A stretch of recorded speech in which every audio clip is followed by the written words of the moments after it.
Here's what I would say. Is this the right arrangement? I don't feel like we're blocking the fireplace, but is the feng shui off in here? Oh, that's for John Hudson. Are the cushions too matchy-matchy? I agree. Well, I show of hands. Who won? Mitt Romney? Come on. John Huntsman? Well, John Huntsman may have brought back the JFK vibe, though, when he referred to Southeast Asia. Southwest Asia. Southwest Asia, and next we're going to be dealing with Cuba. What is Southwest Asia? He's channeling Maine. What is? I think it's actually a sea. It's an ocean. It's like a bomb. Well, wherever it is. Southwest Asia is. Geography on this planet. Wherever it is. That's Saudi Arabia, isn't Who it? thinks Ron Paul won the election? Or the debate? Not premature. Run the debate. Run the debate. Okay, but you have to admit, and I'm obviously on the record as not being a big Ron Paul fan. But when Romney turned and said we should ask our constitutionalist here, he looked so happy. I know. It was adorable. It was. It's like a cool kid. There's something who knows me. There is something so guileless about that. And there are times when he's really smart and on point, and you're thinking, yes, I'm glad there's somebody in the debate who's bringing these issues up. And then there are other times when he is Fred Astaire in a very special TV movie on senile dementia. Yeah. Well, there's that moment, though, speaking of dementia, I had it, because there's a moment when Governor Perry, who? Remember him? Yeah. When he said, you referred to Dr. Paul, I thought, oh shit, that guy was a doctor. Like, you would go to him and say, I got this thing, and he'd say, well, I'll tell you what that thing is. The international Jew is getting that. It's a true story. Come on, in the newsletter. This is a true story.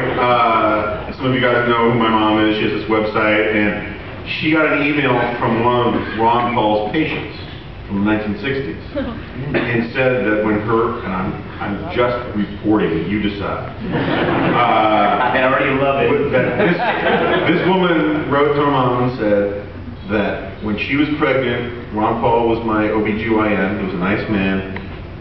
When my legs were up in the stirrups, the entire examination, he never took the cigarette out of his mouth. That's very bad, man.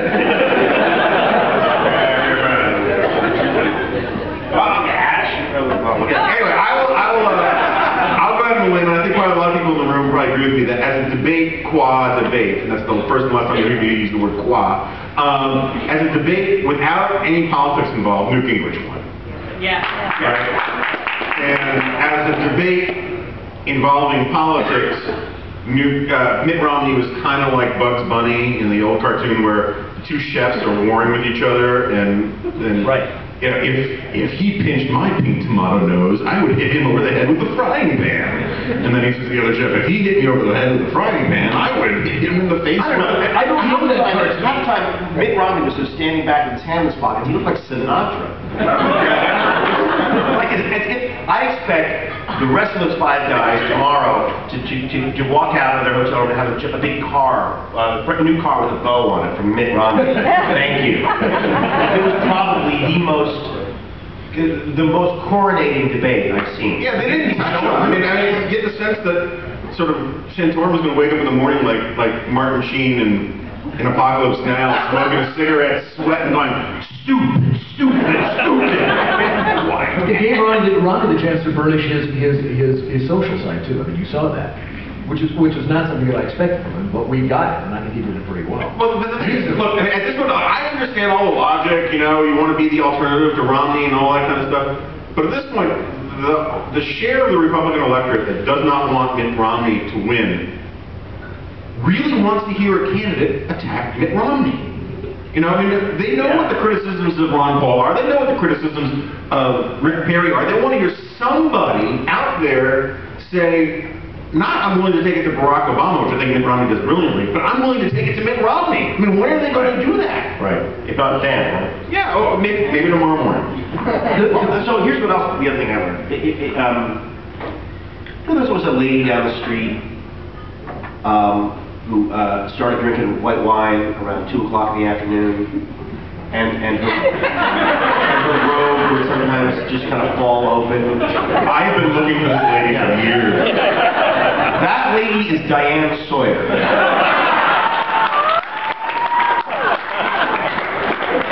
She was wasted.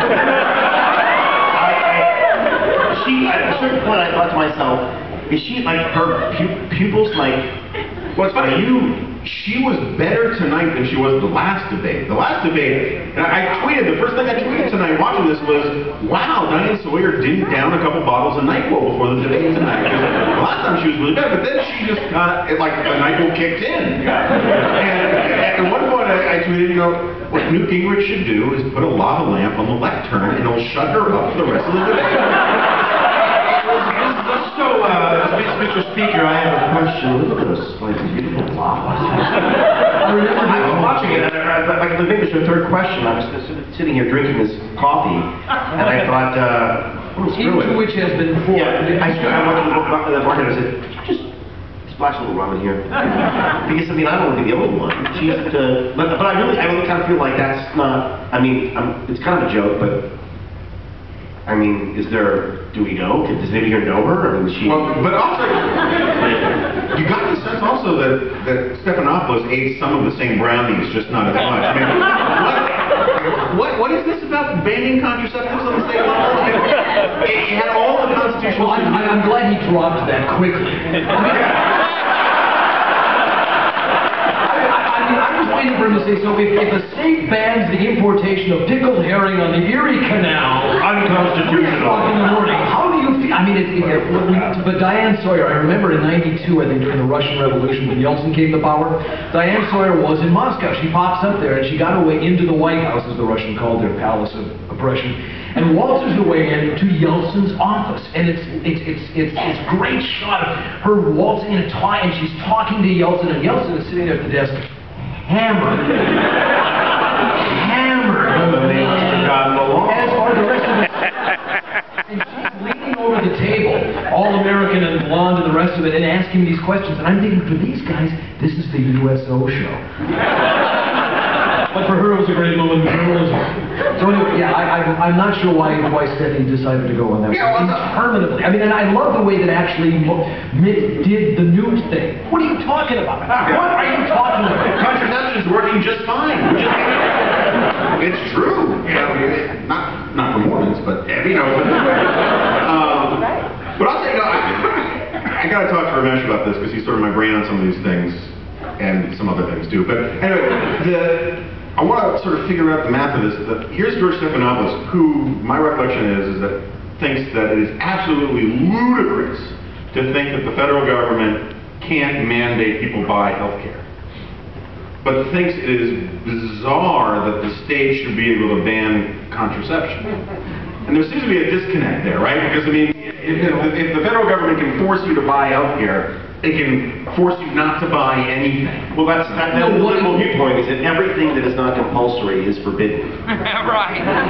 One is good. Issue the other. One is good and one is bad. Right. That's all the constitutional basis you need. You know, it's funny because the little there's a little store. Okay, it's peculiar because the little store over there. In the hotel, I mean the bar? No, that's not the store. That's the holy altar. The little store, there's actually a little store over there. And I went in there earlier to buy some Tylenol.